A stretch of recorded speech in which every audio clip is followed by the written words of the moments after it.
What's up, everyone? Raleigh G here. I talk to people about how they can find more fulfillment in their careers, and so I talk to a lot of people who have app ideas that they've been sitting on for a long time, and they feel like building an app is a safe way for them to build something on the side while they're still at their job. So I thought I would share my experience in developing an app that I developed while I was the CEO of an entertainment brand that I owned.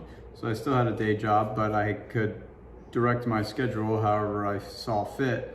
And so I want to talk about the time that it took me to do it and the results. So back in 2016, I had this idea as I was going to a football game and I couldn't find parking, and I was trying to pay for cash and I didn't have cash, and so I had to park 2 miles away.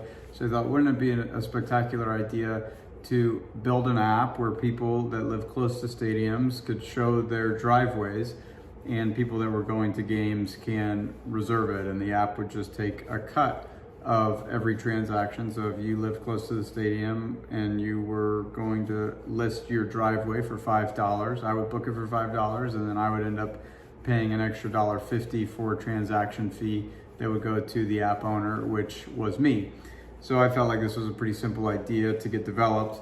So after talking to US-based developers, I never got a quote for less than 150 grand to get that developed because the messaging aspect of the app was expensive. That was only to get it developed for Apple. If I wanted to get it developed for HTC, it would be double that price to get it developed that way from all the US places that I looked. So I went on freelancer.com and got bids back from people in China and India, and I got a bid to get it developed for $5,000, and the development firm sent me similar apps that they had developed in the past that looked pretty close. They sent me pictures of apps that were pretty legitimate. I went on the App Store, downloaded the apps that they said that they had done, and everything looked pretty good. So I thought it would make sense to go with them. It would be a fraction of the cost of getting it developed in the US. So that happened in the beginning of January. They said it would take about 4 weeks to develop because they had a lot of the code already pre-built. And so these particular people were in India, called WebWing Technologies. If you ever see them, don't use them. So WebWing started developing. They built a wireframe for me, and I approved the wireframe, which is, if you don't know, wireframe is basically the flow of what every shot will look like. So you build it as a picture without any code developed in it, so it'll tell you what every button goes to and what the build a profile thing looks like.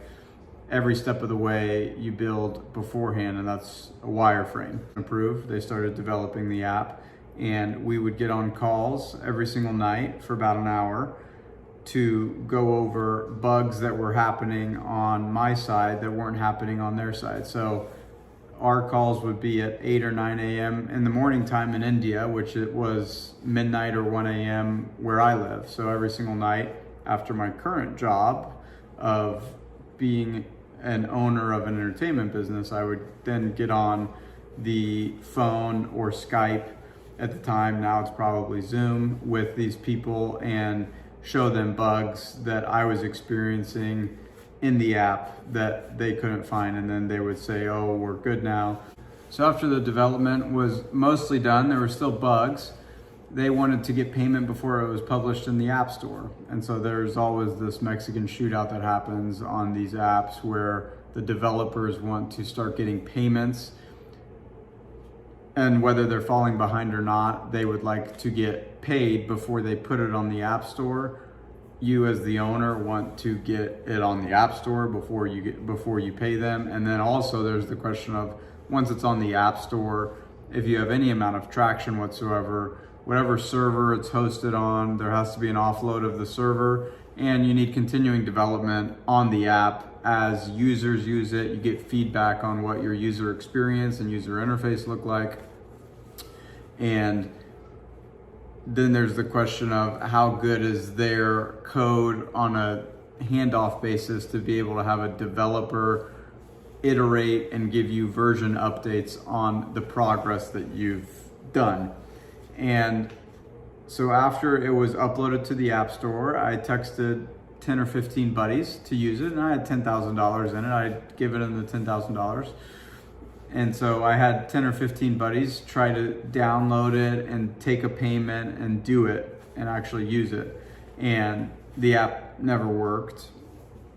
And so I would hit them up and they would say, oh, well, if you want more work done, then we'll give you a dedicated developer and he'll charge on an hourly basis. And at this point I was in it for $10,000, which was still a fraction of what I would have been in it had I been in the US getting it developed.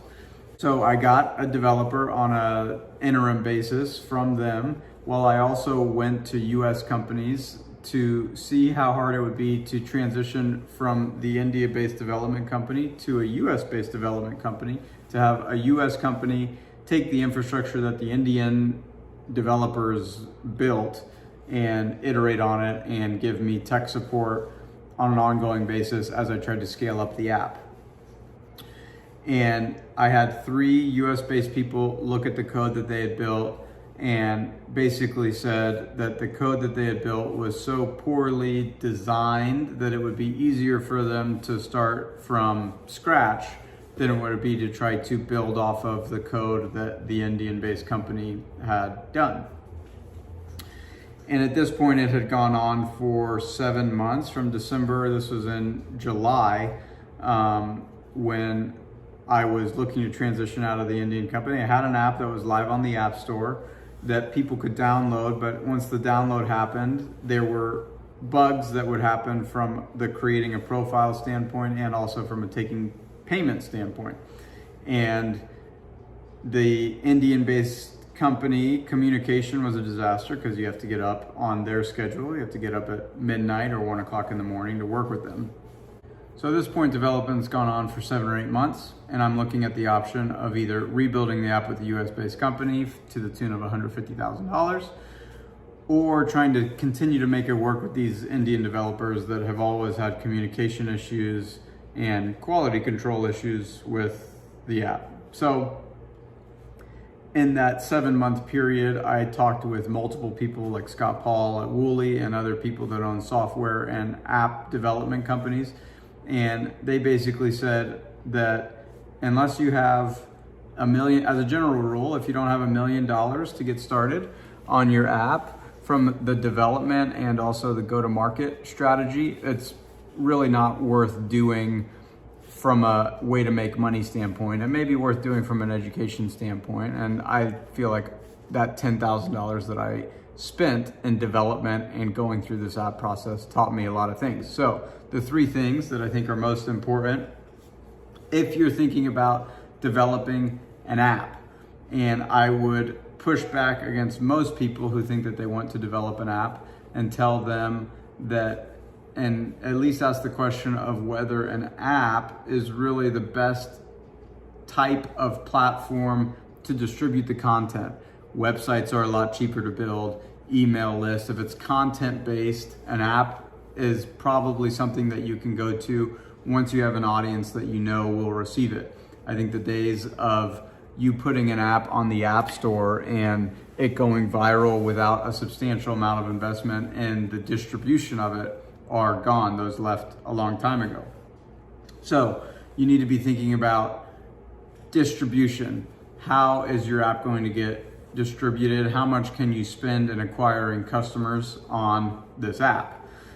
And with the distribution, you also have to understand how you're going to monetize it. How is the app monetized? If you're trying to build a platform where you're the software and you have hosts and then also users like an Airbnb or like my idea of a game day parking, if you're trying to get platform economics, you need a lot of money. If you don't have $1 million, I would say don't do it at all under any circumstance.